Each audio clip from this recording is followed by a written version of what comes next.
नमस्कार। आज देश की तमाम फटाफट खबरों में आपका स्वागत है। खबरों के लिए आपसे निवेदन कि यदि आपने हमारे चैनल को सब्सक्राइब नहीं किया है तो कृपया करके आपके अपने चैनल को सब्सक्राइब कर ले। तो बढ़ते हैं आज की बड़ी खबरों की ओर। वित्त वर्ष 2023-24 की पहली तिमाही में देश की सकल घरेलू उत्पाद की विकास दर 7.8% रही है। यह रिजर्व बैंक के 8% और रेटिंग एजेंसी इकरा के 8.5% के अनुमान से कम है। यह कम क्यों है? क्योंकि इसमें मैन्युफैक्चरिंग की विकास दर 6.1% से घटकर 4.7% ही रह गई, क्योंकि असंगठित मैन्युफैक्चरिंग का योगदान काफी कम रह गया है। वजह यह रही कि बड़ी मैन्युफैक्चरिंग कंपनियों का फोकस वैल्यू एडिशन पर ज्यादा रहा।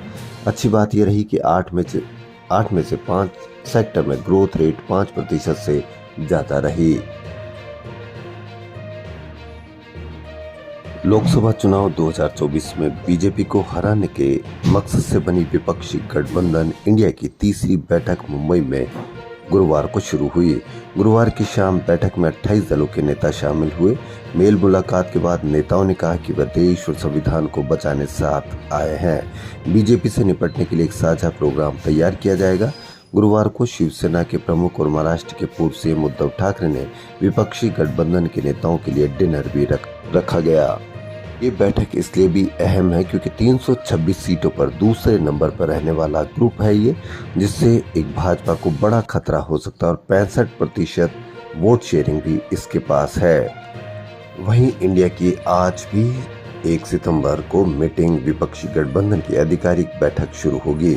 इसमें गठबंधन का लोगो, कन्वीनर यानी संयोजक का नाम सामने आ सकता है। पहले दिन की मीटिंग में तय हुआ कि सीट शेयरिंग पर 30 सितंबर तक फैसला लिया जाएगा।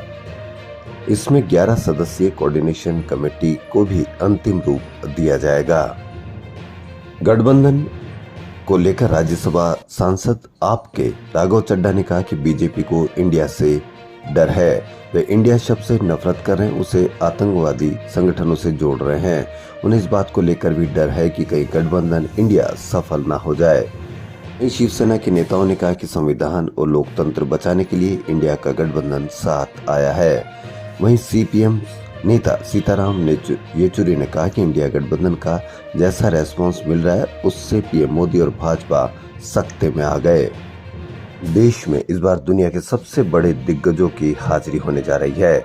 G20 शिखर सम्मेलन 2023 में 9 और 10 सितंबर को होने वाली इस समिट में अमेरिकी राष्ट्रपति जो बाइडेन समेत 29 देशों के राष्ट्राध्यक्ष शिरकत करने आ रहे हैं। देश के लिए सबसे बड़ा ग्लोबल इवेंट है क्योंकि G20 देशों की दुनिया की कुल आबादी में 60%, कुल जीडीपी में 80% और कुल व्यापार में 75% हिस्सेदारी है। अब देखना यह होगा कि भारत इससे क्या हासिल कर पाता है। विदेशी मीडिया संगठन और ऑर्गेनाइजेशन यानी OCCRP और कुछ विदेशी मीडिया में छपी खबरों में अडानी ग्रुप पर फिर सवाल उठाए गए हैं। इसमें दावा किया गया कि ग्रुप के प्रमोटर गौतम अडानी के परिजनों ने मॉरिशस स्थित फर्म से अपनी ही कंपनियों में निवेश किया। रिपोर्ट में ताइवान के चांग चुंग लिंग व दुबई के नासिर अली शमम अहली की फर्मों का भी जिक्र है। रिपोर्ट के बाद गुरुवार को अडानी ग्रुप के शेयरों में गिरावट के साथ खुले और बंद हुए। खबरों में फिलहाल इतना ही। यदि आपको हमारा चैनल पसंद आए तो लाइक, सब्सक्राइब और शेयर अवश्य करें। धन्यवाद।